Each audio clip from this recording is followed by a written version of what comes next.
지금 이제 이게 난로를 틀어놔서 그래요. 시끄러워서. 빌립보서는 이제 빌립보 교회 신자들에게 보낸 편지입니다. 그래서 어떤 성경을 저희들이 잘 이해하기 위해서는 그 성경이 기록된 배경을 알아야 돼요. 한 사람의 인생도 마찬가지죠. 어떻게 살아왔는지 역사가 오늘을 이해할 수 있어요. 그러니까 과거의 역사를 모르면, 역사적인 배경을 모르면 제대로 이해할 수가 없어요. 신약을 이해하기 위해서는 신약의 배경은 구약이에요. 그래서 구약 성경을 알아야 신약이 이해가 돼요. 신약 성경을 알아야만이 구약 성경이 해석이 되는 거예요. 그래서 연관이 있습니다. 배경적인 것이기 때문에. 예수님에 관해서 깊이 알기 위해서는 복음서를 알아야 돼요. 마태, 마가, 누가복음은 예수님이 이 땅에 오셔서 어떻게 사셨고 어떻게 활동하시는지 역사를 기록하고 있는 거예요. 그리고 신약 성경에 나오는 서신들, 로마서부터 시작돼서 요한계시록까지를 이해하기 위해서는 사도행전을 알아야 돼요. 사도행전. 사도행전은 교회가 어떻게 세워지는지 역사를 기록하고 있거든요. 그래서 그 역사의 배경을 알아야만이 그 성경을 잘 이해할 수 있습니다. 그래서 우리가 여러분 어떤 사람을 바라볼 때도 지금 있는 모습만 바라보면 안 돼요. 저 사람이 왜 저럴까? 아니 저 인간이 왜 저러지? 아니에요. 지금까지 살아오면서 받은 상처, 기쁨, 그 모든 것들이 지금의 그렇게 행동을 그렇게 하는 거예요. 그러니까 과거에 받았던 상처와 아픔들이 지금의 삶 속에 녹아 있는 거예요. 그래서 한 사람도 지나간 역사를 이해해야만이 바로 이해할 수 있는 것처럼 성경도 배경을 바로 이해할 때 비로소 깊이 알 수 있습니다. 이런 빌립보라는 말은 사실 어떤 사람의 이름을 따서 지은 도시 이름이에요. 이 빌립이라는 이름은요, 헬라어로 헬라어로는 빌리포스예요. 빌리포스. 우리나라 말이 빌립보라는 말이 상당히 원어에 가깝습니다. 영어로는 필립. 이 필립이라는 이름은요, 알렉산더 대왕의 아버지의 이름입니다. 알렉산더 대왕의 마케도니아를 다스렸던 마케도니아 제국의 알렉산더 대왕 아시죠? 그 대왕의 아버지 이름이 필립 2세였어요. 그 아버지의 이름을 따서 이 도시의 이름을 지은 거예요. 그런데 이 도시는 굉장히 야만적인 도시였습니다. 뭐 사치와 방탕과 마약과 술 취함으로 가득 차 있고 늘 폭력이 넘치는, 그러니까 웬만한 사람은 살기 어려운 상당히 사납고 야만적인 도시였어요. 근데 이 도시가 알렉산더가 다스리고 있었는데 로마와 전쟁을 했어요. 로마의 전쟁에서 패전하면서 이 도시를 로마에 빼앗겼어요. 그래서 이 도시가 로마의 수종으로 들어갑니다. 로마의 식민지가 됩니다. 그런데 로마가 이 도시를征服하고 다스리려고 하니까 보통 더 센 사람이 아니에요. 다스리기 너무 힘들어요. 그래서 전략적으로 어떻게 다스린다면은 퇴역한 장교들, 군인들이 퇴역하거나 장교가 퇴역하면 이 빌립보 도시로 대거 이주를 시켰습니다. 대신에 이 사람들에게 로마의 영광스러운 시민권을 부여했어요. 그래서 여러분 로마의 영광스러운 시민권이 얼마나 대단한지 아시죠? 보통 대단한 게 아니에요. 이 시민권을 부여해서 이 야만적인 도시에서 살면서 로마의 정신을 가지고, 로마의 문화를 가지고, 로마의 철학을 가지고 이 도시를 로마화 시키라고 명령을 내렸어요. 그래서 이 빌립보 도시가 생각보다는 군인들이 많고요, 퇴역한 군인들이 많고, 그리고 이 그친 사람들을 제압하기 위해서 강한 군인 출신 사람들을 로마 사람을 심어서 점차적으로 로마화 시켜가는 도시가 이 빌립보 도시였습니다. 그래서 이제 우리가 이 빌립보서를 읽으면 이 빌립보에 있어서 아주 중요한 단어가 하나 있는데 그게 바로 시민권이라는 단어입니다. 여러분 기억하세요? 시민권. 빌립보서 한가운데 나옵니다. 빌립보서 3장 한가운데 시민권이라는 단어가 나옵니다. 사도 바울이 예루살렘에서 폭동이 일어나고, 그리고 이제 이 천부장이 이 폭동이 일어난 상황에서 사도 바울을 보호하기 위해서 로마 군대를 투입해가지고 사도 바울을 체포하고 감옥에 가둡니다. 그리고 천부장이 그냥 버릇대로 뭐 잘못했으니까 폭동이 일어났을 거니까요. 좀 두들기 패고 감옥에 집어넣으라 이렇게 했어요. 그래서 이제 로마의 군인들이 사도 바울을 때리려고 손으로 묶고 채찍질을 하려고 하니까요. 사도 바울이 내가 로마 사람이라는 거죠. 예. 자, 이게 보니까 뭐라고 말하냐면 25절에 가죽줄로 바울을 매니 바울이 곁에 서 있는 백부장들을 이르되 너희가 로마 시민 된 자를 죄도 정하지 아니하고 채찍질할 수 있느냐 이러니까요. 29절에 보니까 신문하던 사람들이 곧 그에게 물러가고 천부장도 그가 로마 시민인 줄 알고 또 그 결박한 것 때문에 두려워하더라 했어요. 그러니까 로마 시민권을 가졌다는 것은 뭐죠? 엄청난 권리였습니다. 함부로 로마 시민들을 손대거나 해야지 할 수가 없었어요. 그 정도로 특권을 부여하면서 이 빌립보스에서 살도록 했습니다. 그래서 이 시민권이라는 단어가 빌립보스를 이해하는 데 핵심 키워드예요. 자, 이 로마서 3장을 빌립보서 3장을 보면 이런 말씀이 있습니다. 빌립보서 3장 17절에 형제들아 너희는 함께 나를 본받으라. 그리고 너희가 우리를 본받은 것처럼 그와 같이 행하는 자들을 눈여겨보아라. 내가 여러 번 너희에게 말하였거니와 이제도 눈물을 흘리며 말하노니 여러 사람들이 그리스도의 십자가의 원수로 행하였느니라. 빌립보 사람들을 이야기합니다. 빌립보 사람들은 얼마나 악한지 그의 삶 전체가 하나님을 대적하는 삶이라는 거예요. 19절 그들의 마침은 멸망이요 그들의 신은 배요. 온통 폭언 폭식하면서 자기 배만 위해서 살아가는 사람이라 욕심장이라는 뜻입니다. 그 영광은 그들의 부끄러움이 있고 제가 이 말을 이해를 못했는데요. 군에 가서 이해를 했어요. 군대 가니까요 군인들이 밖에 외출하고 나와가 뭘 잘하는지 아세요? 술을 몇 바가지 퍼먹었고 나가서 얼마나 때려 부수고 또 그리고 또 뭐 기생집은 몇 군데 다녀왔는지 이걸 자랑하는 거예요. 그 자랑하는 것이 그런 것들이에요. 얼마나 때려 부수고 얼마나 소리 지르고 얼마나 싸움판을 벌이고 얼마나 술을 많이 퍼마시고 그걸 자랑하더라고요. 그러니까 이게 바로 빌립보 사람들의 경향이에요. 그들의 부끄러움, 영광은 그들의 자랑거리는 부끄러움이 있고 땅의 일을 생각하는 자라. 그러나 우리의 시민권은 하늘에 있는지라 이렇게 말합니다. 그러니까 빌립보 도성에 이렇게 완악하고 야만적이고 어렵지만은 우리는 뭐죠? 이 야만적인 도시 가운데서 거룩한 하나님 백성으로 살아야 된다.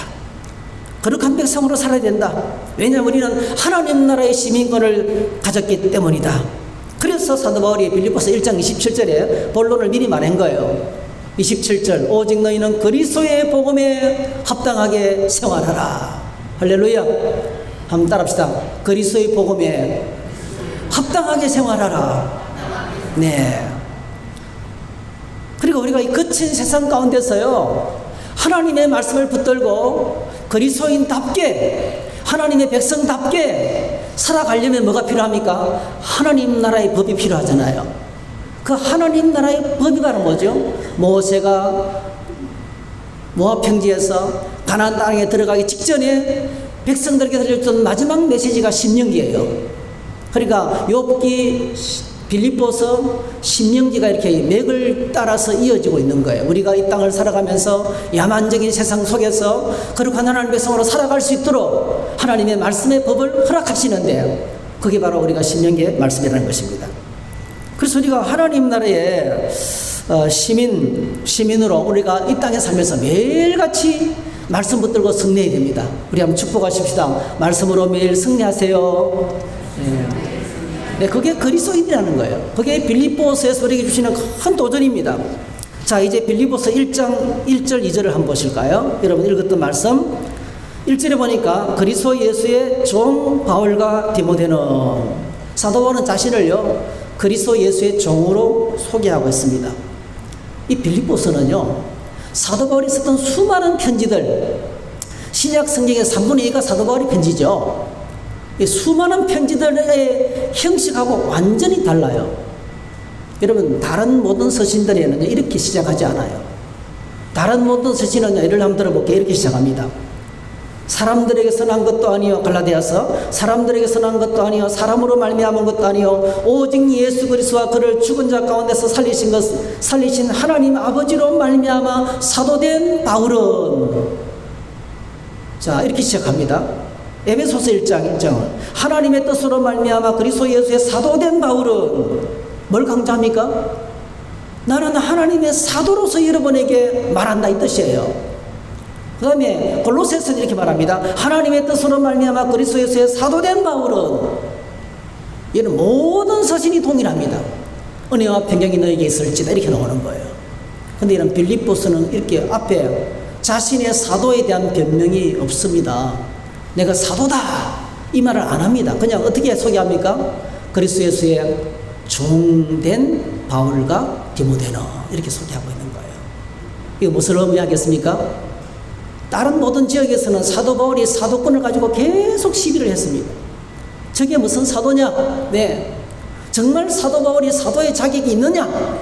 여러분, 사도 바울은요, 가는 곳마다 선교하고 전도하고 목회할 때마다요, 가는 곳마다 이 사도 바울의 사도의 권위에 관해서 계속 도전을 받았어요. 왜냐하면 사도 바울이 가는 곳마다 누가 있었어요? 유대인들이 따라다녔어요. 유대인들이 바라볼 때는 사도 바울은 사도가 아닌 거예요. 네. 왜냐하면 사도가 되기 위해서는 세 가지 자격이 필요해요. 첫 번째로 예수님에게 직접 배움을 받아야 돼요. 예수님으로부터 직접 가르침을 받은 제자여야 돼요.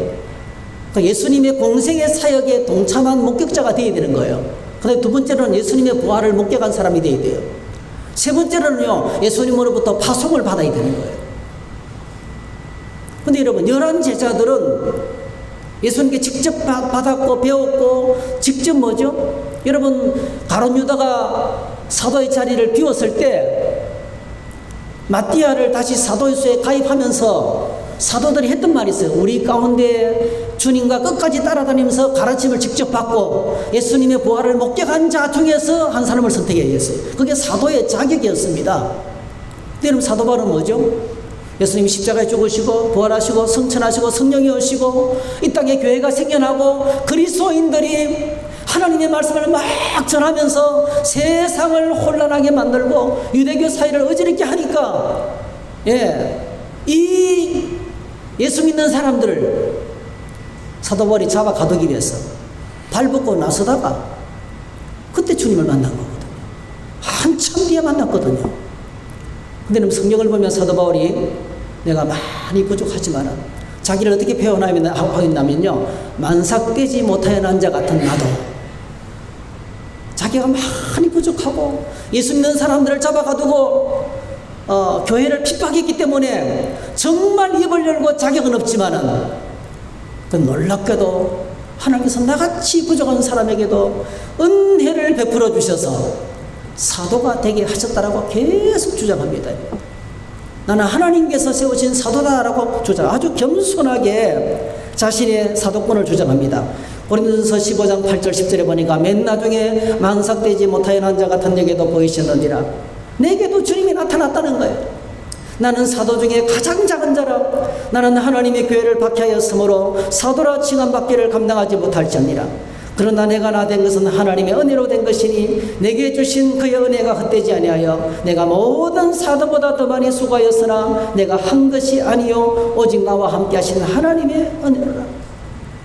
내가 자격 없지만은, 맨 나중에 만삭되지 못한 나 같은 존재지만은, 정말 인간 같지 않은 나 자신이지만은, 죄인 중에 개서 같은 존재지만은, 그러나 주님이 내게도 보이셨다는 거예요. 다시 말씀드리면 나도 주님을 만났다는 거예요.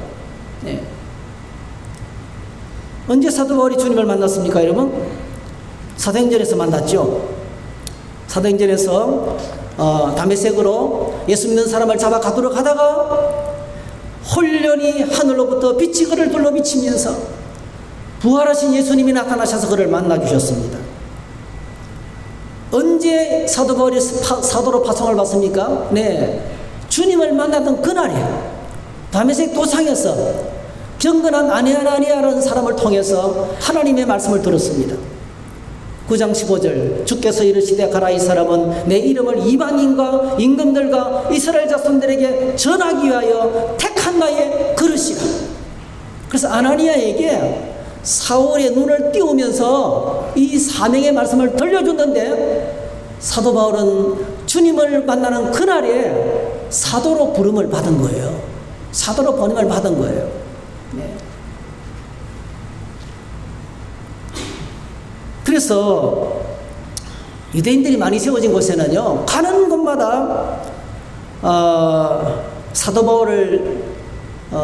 바울을 죽이려는 암살단이 따라다녔고요. 가는 곳마다 유대인들이 폭동을 일으켰고요. 여러분 사실은 데살로니가 교회 같은 경우에는 가서 복음을 전하다가요, 유대인들이 폭동을 일으켜가지고 밤에 성문을 타고 줄 타고 도망쳐 나왔어요. 그렇게 어려운 일이 많았어요. 그러니까 그런 유대인들 가운데서 교회 안에 들어와 가지고 어집히는 사람들이 많았어요. 교회 안에도 들어와 가지고 사도 바울이 사도가 아니다라는 그런 주장하는 사람들이 많았어요. 그러니까 여러분 오늘 저와 여러분들이 영적인 사역을 감당할 때 공격이 많습니다. 우리가 하나님 일을 감당할 때 이런 어려운 일이 많습니다. 여러분 아무리 어려운 일을 만나도 우리가 아무리 부족해도 나는 하나님께서 나를 이곳에 보내셨고 하나님께서 나에게 이 일을 맡기셨다. 내가 부족하지만은 주님이 맡기셨다.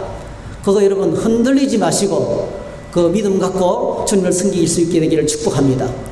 사도 바울이 자신의 사도권을 변호했던 것은요, 자기 일을 위한 것이 아닙니다. 여러분 예를 들면 제가요, 누군가 저에 대해서 말하기를 박영원 목사가 목사수 받은 것은 가짜라거더라. 그럼 어떻게 될까요? 그건 제 개인적인 문제가 아니에요. 목회 자체가 안 되는 거예요. 제가 전한 말씀 자체가 무너지는 거예요. 그리고 복음을 전해서 교회에 세웠던 교회들이 무너지는 거예요. 그래서 사도 바울이 자신을 변증하고 자신을 변호한 것은요, 자기의 개인적인 유익 것이 아니고요, 사도 바울이 전했던 복음을 변호하기 위해서, 그리고 교회를 지키기 위해서 편지를 쓸 때마다 하나님의 뜻으로 사도된 나 바울은 이러면서 자신의 사도권을 먼저 주장했다는 것을 보게 됩니다. 그런데 여러분 이 빌립보 교회는 뭐 외지인들이 들어와 가지고 발붙이기가 어려워요. 너무 살아온 도시라서. 여기는 유대인들이 많이 없었어요. 유대인 10명만 모이면 회당을 짓게 되는데요, 여기는 회당도 없었어요. 그래서 회당이 없기 때문에 유대인들은요, 유대 종교를 가진 사람들은 기도 처소를 만드는 거예요. 회당 밑에가 기도 처소거든요. 그래서 이 빌립보 교회는 이렇게 자신을 이제 그리스도 예수의 종으로 소개하면서 시작하고 있는 것입니다. 자, 이런 빌립보 교회 역사를 우리가 알아야 되는데, 빌립보 교회에서 역사를 알기 위해서는 사도행전 16장으로 가야 돼요. 자, 여러분 한번 성경을 한번 펼쳐보세요. 사도행전 16장을 한번 펼쳐보시기 바랍니다. 자, 16장, 사도행전 16장은 15장 다음에 있어요. 그죠? 그리고 마태, 마가, 누가, 요한복음 다음에 사도행전이 있습니다. 그죠? 사도행전. 성경을 한번 펼쳐보십시오. 사도행전 16장 자 4절, 사도행전 16장 4절부터 읽겠습니다. 사도행전 16장 4절. 제가 가진 성경책은 214페이지입니다. 신약 성경입니다. 신약 성경. 신약 성경 214페이지.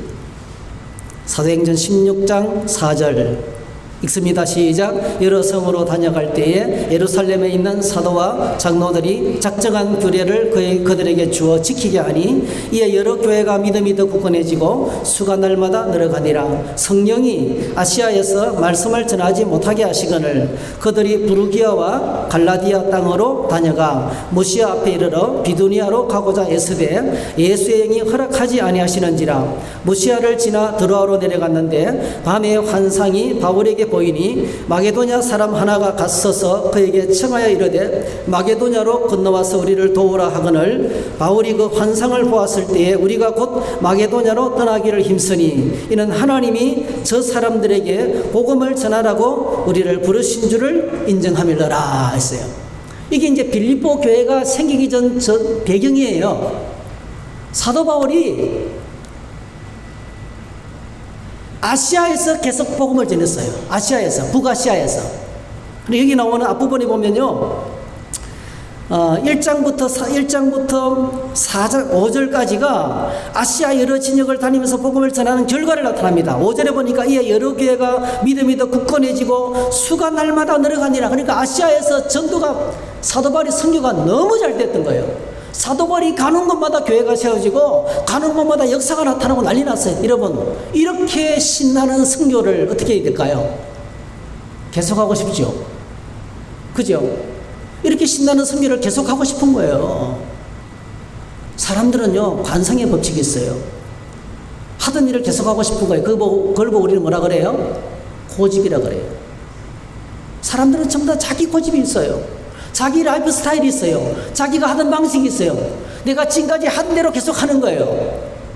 사도 바울도 마찬가지입니다. 선교를 떠나는데요, 사도 바울이 금식하고 주님을 만나고 금식하고 기도하면서 안디옥 교회에서 하나님의 음성을 듣고 선교사로 파송을 받아서 아시아 지역을 복음을 전하고 있는 거예요. 근데 너무 복음이 잘 전해지는 거예요. 가는 곳마다 교회가 세워지고 막 부흥이 나타나는 거예요. 네? 그런데 하나님의 뜻은요, 아시아 지역에는 복음이 너무 충만하게 됐어요. 그리고 이 지역을 누구에게 맡겼냐면은, 여러분, 베드로전서 1장에 보니까 이렇게 돼 있어요. 예수 그리스도의 사도 베드로는 본도, 갈라디아, 가파도기아, 아시아와 비두니아에 흩어진 나그네 누구에게 맡겼어요? 이 아시아 지역에는 이제는요, 목회자로서 베드로를 파송했어요. 베드로에게 이 지역을 맡긴 거예요. 그리고 하나님의 계획은 이제는 사도 바울 일행을 그의 선교의 방향을 틀어서 유럽을 뚫고 들어가서, 마게도니아는 유럽의 첫 관문이거든요. 유럽을 지역에 복음 전하기를 원하셨어요. 그래서 하나님께서, 성령께서 계속 사도 바울에게 말하는 거예요. 이제는 아시아가 안 된다. 너는 아시아에서 말씀을 전하면 안 된다. 유럽으로 가라고 하는데 사도 바울이 안 들었어요. 몇 번이나요? 여러분 성경 보십시오. 몇 번이나요? 여기 보니까 성령이 아시아에서 말씀을 전하지 못하게 하시거늘. 근데 사도 바울은 아는 것 없어요. 부르기아와 갈라디아 땅으로 다녀가 무시아 앞에 이르러 비두니아로 가려고 망해를 씁니다. 하나님께서 아무리 말씀하셔도 계속 자기 가던 길을 가려고 하는 거예요. 어디로요? 비두니아, 아시아 지역으로. 아시아 지역으로 가서 복음을 전하려고 하는데 여기도 뭐죠? 성령께서 허락하지 않았어요. 이 5절, 6절, 7절, 6절, 7절에서 사도 바울이 계속 거역합니다. 그래서 하나님께서 드디어 마지막 카드를 날려요. 그게 바로 뭐죠?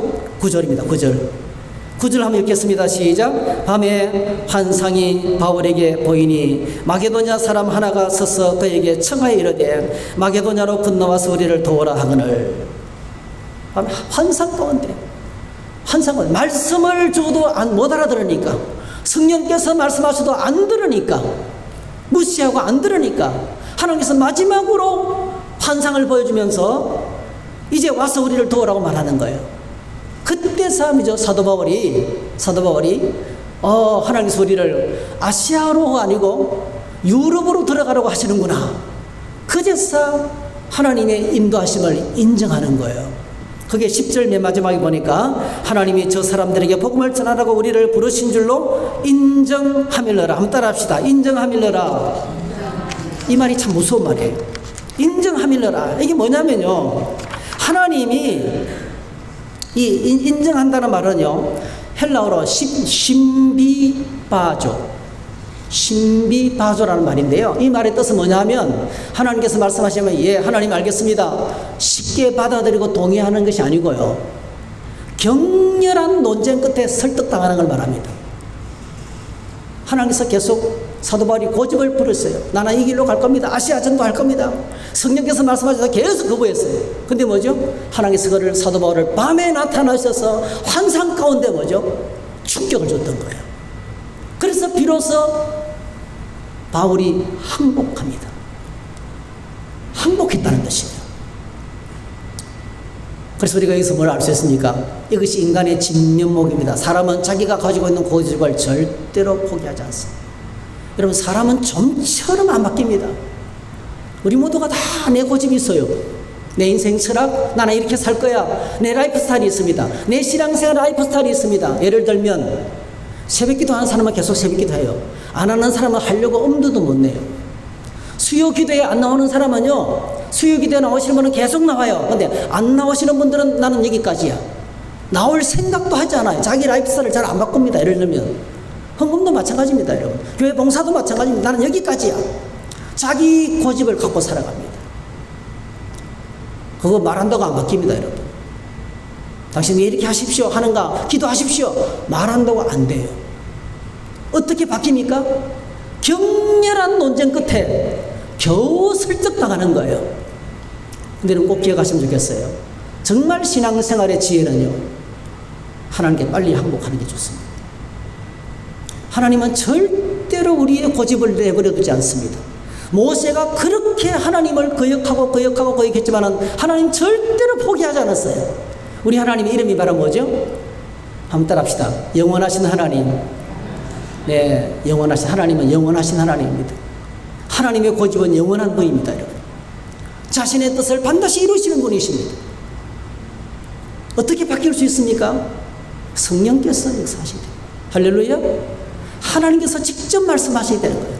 하나님이 직접 말씀하시면 비로소 내 고집을 내려놓고 하나님의 환상을 받아들이게 되는 거예요. 여러분, 신앙생활은 인생의 주어가 바뀌는 것입니다. 내 생각, 내 계획, 내 뜻을 내려놓고 하나님의 뜻을 받아들이는 거예요. 신앙생활은 하나님의 환상을 내 환상으로 받아들이는 거예요. 믿음은 내가 주인된 자리에서 내려앉고 예수님께서 내 삶의 주인으로 받아들이는 것입니다.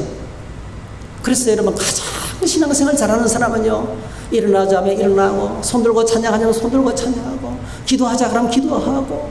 네, 여러분, 그 유명한 서정주 시인이 마지막 생에 그렇게 살았잖아요.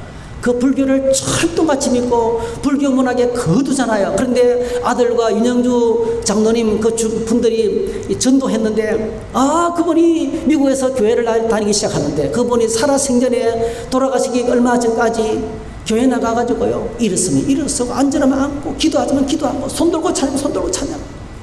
그러면서 은혜에 감격해서 은혜를 한복 받으면서요, 얼마나 영광스럽게 믿음 생활을 하다가 천국 가셨는지 모릅니다. 그게 신앙생활이에요. 그냥 하나님께서 말씀하시면 빨리 항복하고 순종하는 것이 아름다운 생활이십니다. 내 고집을 나는 이렇게 할 거야 내려놓으셔야 됩니다. 그리고 교회 목회자가 여러분에게 어떤 뭐를 건면할 때요, 그거는 목회자 개인을 위한 것이 아니에요. 여러분 자신의 신앙생활을 위해서 건면하는 거예요. 양육 훈련 받으십시다. 그러면 받으시면 좋습니다. 예. 제자 훈련 받으십시다 하면 받으시면 좋습니다. 하나님이 역사하십니다, 여러분. 그래서 사람은 변화되는 거예요. 거기서 영적 성숙이 있고 변화가 찾아오고 보이지 않는 영적인 세계가 열리고 믿음이 성숙하게 되는 것입니다. 그게 바른 신앙생활입니다. 어쨌든 간에 사도 바울이 이렇게 바뀌었습니다. 그의 선교 방향을 틀었습니다. 다시 말씀드리면 그의 삶에 패러다임 시프트가 찾아왔어요. 인생 개똥 철학이 바뀌었어요. 예, 자기를 붙들고 살아가는 것을 내려놓고 하나님 말씀에 순종하게 되었습니다. 한번 따라 하실까요? 순종하면 놀라운 일이 일어난다. 사도 바울이 하나님의 음성을 들었는데 얼마나 놀라운 일이 찾아왔냐면요, 성령의 음성을 순종하면서 사도 바울이 선교의 뱃머리를 유럽의 관문인 마게도니아로 바꾸었습니다. 우리가 하나님 말씀에 순종하면 정말 하나님께서 모든 것을 준비해놓고 계십니다.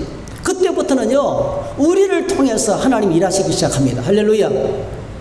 한번 확인해 보십시다. 사도행전 16장 11절 보세요, 여러분. 사도행전 16장 11절.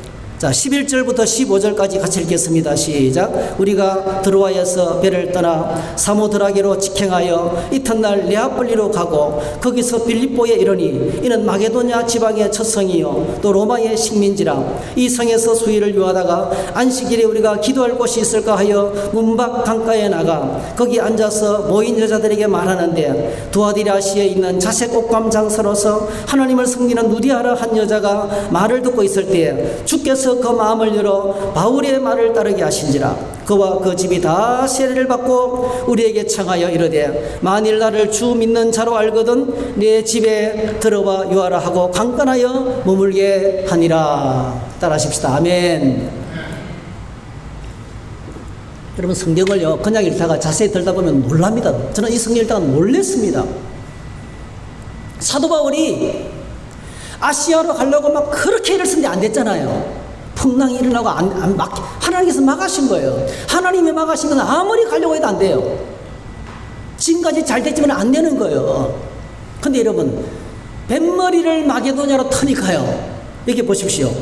드로아에서 네아폴리로 어떻게 해요? 직행하여 이틀 만에 갔어요. 이틀 만에. 여러분, 이 거리가요 실제로는 나중에 또 나오거든요. 네아폴리에서 드로아에서 네아폴리까지 5일 100길입니다. 100길로 닷새를 가야 되는 거리예요. 닷새나 걸리는 이 거리를요 이틀 만에 날아갔어요. 마치 제트 엔진을 장착한 수상 보트처럼 닻을 펼쳤는데 엄청난 바람이 불어가지고요 배가 바다 위로 과속 질주를 하는 거예요. 막 미끄러지듯이 나가는 거예요. 장애물이 하나도 없는 거예요. 그래서 얼마 만에 도착했다고요? 5일 100길을 이틀 만에 도착한 거예요. 이틀 만에. 이건 기적이에요. 이거는 불가능해요.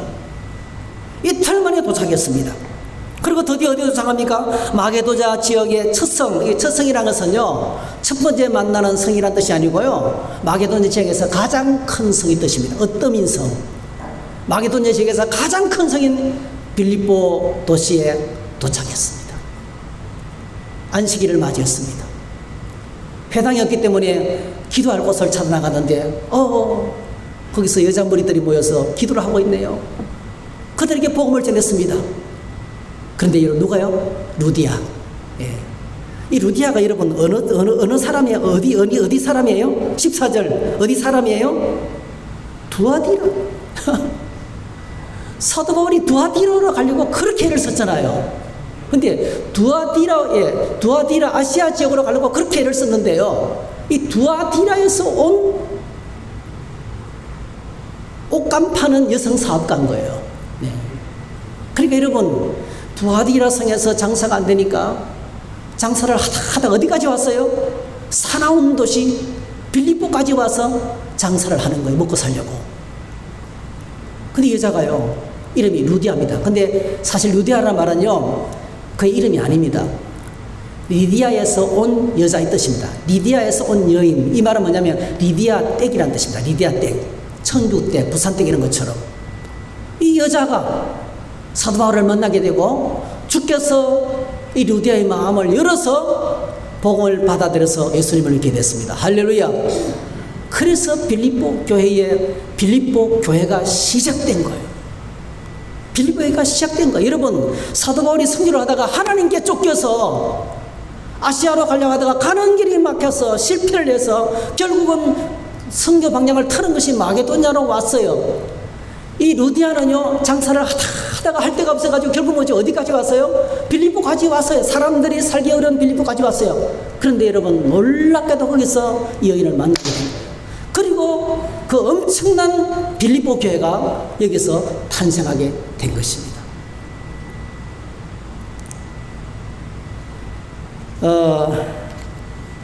사도행전 18장에 보면요 사도 바울이 아테네에서 복음을 전하다가 실패하고 고린도로 갑니다. 그러니까 고린도로 쫓겨가는 거예요. 근데 거기서 한 사람을 만나는 거예요. 누굴 만나냐면 아굴라 브리스게라는 사람을 만나요. 사도 바울하고 똑같이 장막 깁는 일을 하는 똑같은 직업을 가진 아굴라 브리스게라는 사람을 만납니다. 사도 바울이 고린도에서, 근데 아굴라 브리스게는 어떻게 이 고린도에 오게 됐냐면요 로마에서 장사를 하다가 그리스도인이라는 이유 때문에, 신앙 때문에 쫓겨난 거예요. 브리스게라와 아굴라는 로마에서 쫓겨나서 고린도로 오고, 사도 바울은 아테네에서 복음을 전하다가 실패해서 쫓겨나서 고린도로 간 거예요. 여기서 두 사람이 만났어요. 그렇게 해가지고 그 사치하고 방탕하고 엄당하고 우상숭배가 가득한 고린도시에서 고린도교회가 탄생하고요. 그 고린도교회에서 서신서 중에서 가장 빛나는 로마서가 기록이 되었어요. 하나님이 엄청난 일들이 벌어지게 된 거예요. 저는 이걸 읽으면서 이런 생각이 들어요. 와, 노사연 씨는 정말 훌륭하다. 우리의 만남은 우연이 아니라 사랑이어서 그게 맞는 거예요. 그냥 먹고 살기 위해서 이렇게 오늘 주와 여러분들이 이 자리에 앉아서 예배를 드리고 있는데요. 뭐 여러 가지 동기로 이 자리에 앉아 있을 거예요. 오늘 청주 성도교회 오늘 주와 여러분 오게 된 것이 가정이 여러 가지일 거예요. 여러 가지 루트를 통해서 왔을 거예요. 이런 목적 저런 목적, 이런 사람 저런 사람, 이런 계기 저런 계기로 이 자리를 찾아왔을 거예요. 여러분, 우리가 분명히 알아야 됩니다. 그건 우연이 아닙니다. 하나님의 섭리입니다. 따라하실까요? 하나님이 나를 부르셨습니다. 이게 소명입니다. 하나님이 저를 이곳에 부르셨어요. 하나님이 여러분을 이곳에 부르셨어요.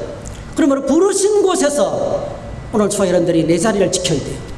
내 사명을 감당해야 돼요. 하나님이 부르신 곳에서 내 사명을 감당하고 끝까지 충성하며 인내해야 됩니다.